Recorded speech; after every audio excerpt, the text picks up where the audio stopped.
We've known about the expanding universe for, well, since Hubble's time.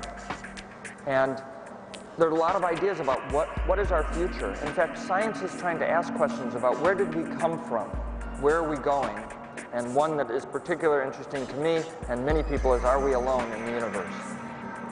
Hubble has shown us where we've come from, and remarkably, it's now told us where we're going, and it's not what we expected. The universe is expanding. We expected it to be slowing down, but in fact, it's speeding up. It's accelerating. This is an example of one of these spectacular images that we can get with Hubble.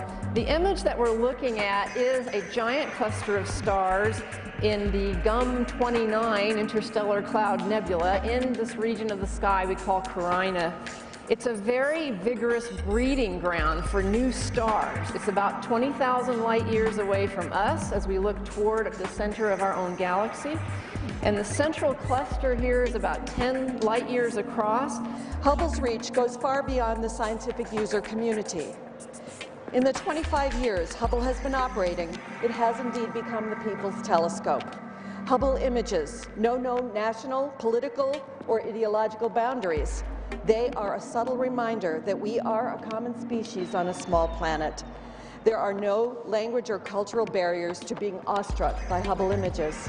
The images have become a cultural icon, found on coffee cups, record albums, and even tattoos.